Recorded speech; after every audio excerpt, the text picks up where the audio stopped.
have another guest that is joining us, and that's Peaches Golding, His Majesty's Lord Lieutenant of the County of Bristol.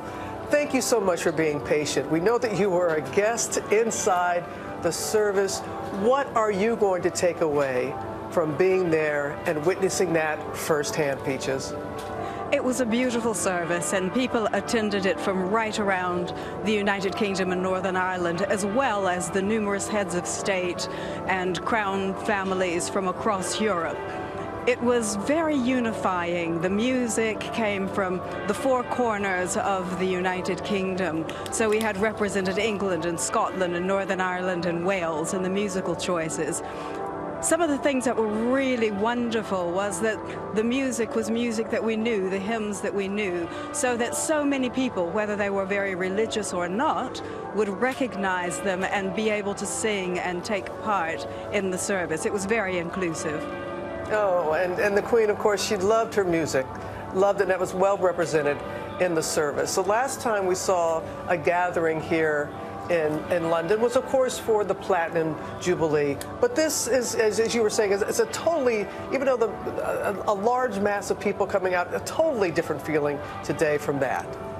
It is. I attended the service in St. Paul's Cathedral that you're referring to for the Queen's Platinum Jubilee, that service of thanksgiving. It too was a wonderful service, and one of the touch points for me in that particular one was that all of the children from the 14 nations of which the Queen is the head of Commonwealth took part in that service, and they were saying things such as, we will work together, to achieve environmentally sustainable solutions to some of the problems of the world. And the congregation would respond back saying that we will help you to do those things. We didn't have quite that touch in this particular service, but we did have prayers that recognized duty, prayers that recognize the importance of family and family support, prayers for the Commonwealth, prayers for the new King and Queen Consort. So in that way, it also was able to take a series of important points and really capitalize them. And there's people who traveled such long distances to not only be here a part of the service, but have been here for this past week.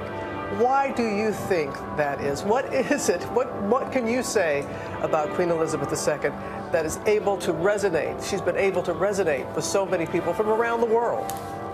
Well, for 6 years, I've had the pleasure of serving as Her Majesty's Lord Lieutenant. Now I am His Majesty's Lord Lieutenant. And during that time, it was really quite clear that she was committed to people. She was a listener.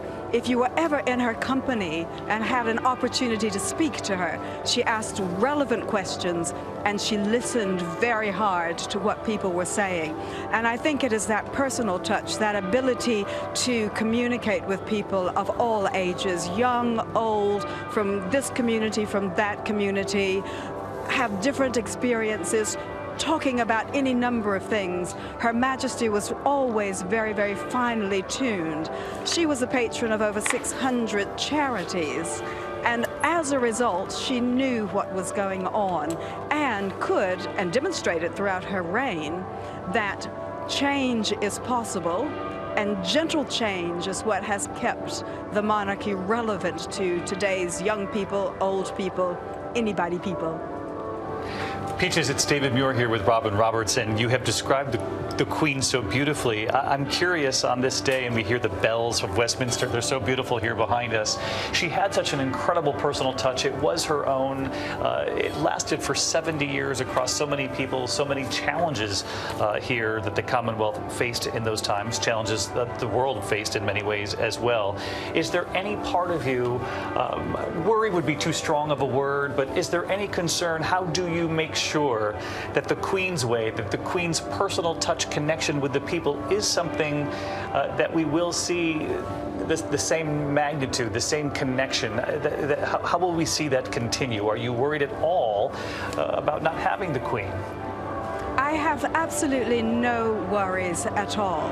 First of all, let us not forget that His Majesty has been accompanying the Queen for 50 years of her reign. He's been in public service. He's started a whole range of initiatives to engage young people, young unemployed people, people who were vulnerable, people who felt very distant from the center.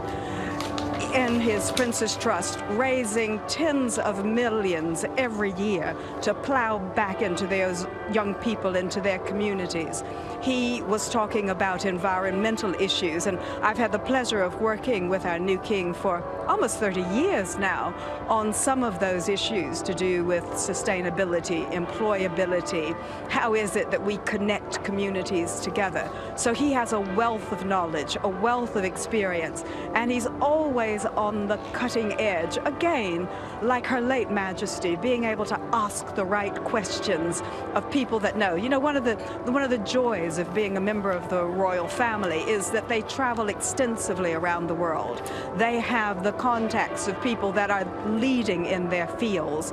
They are able to see things and connect dots that many of us don't even realize are dots. So I have absolutely no qualm or query at all. Our new king has said that he will reign very much in the way that the late Queen did, and that is what we expect. We expect to see those gentle changes, but we also expect to see the continuity that gave us the pageantry that we saw today, that gave us the military presence, and who could fault any step that those people in uniform made today? It gave us the connections with countries, the Commonwealth, and even further afield. It was wonderful to see President Biden and Dr. Jill Biden there among the crowd today. It was, I have no problem at all thinking that the king will lead a wonderful next reign.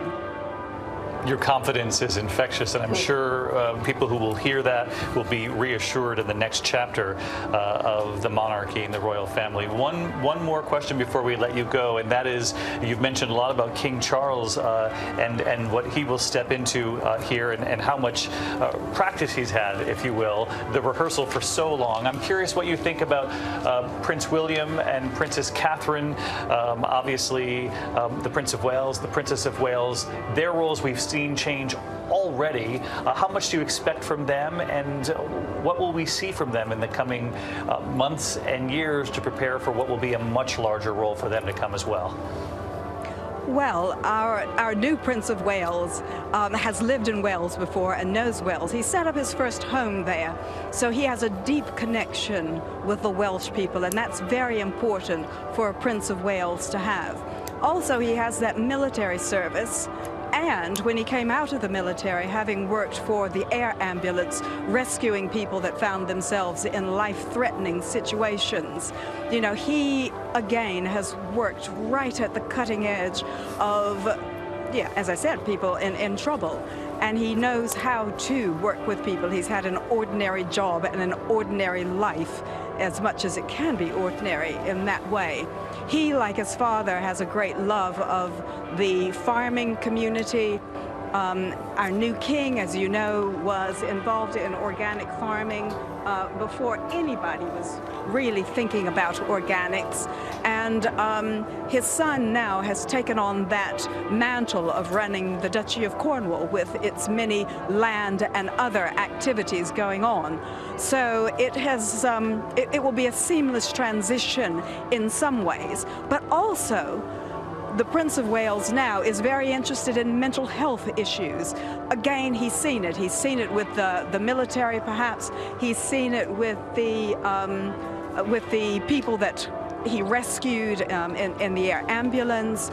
He knows the importance of good mental health, especially in the workplace. So that is an initiative that he himself has developed and is developing. You will know of Earthshot, that great international program, and I do believe that the next Earthshot will be held in the US somewhere, and it's looking at ways that we can repair our environment, repair the earth, and a whole range of initiatives from right around the world are taking part in that.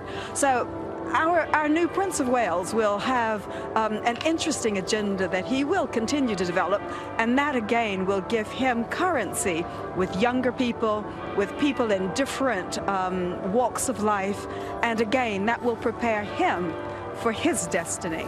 I've lost my earpiece, I'm afraid. Peaches Golding. Oh, no one has ever said that though with such, with such a regal way. I've lost my earpiece. Anyway, your insights have been extraordinary here this morning. I still have mine. I know.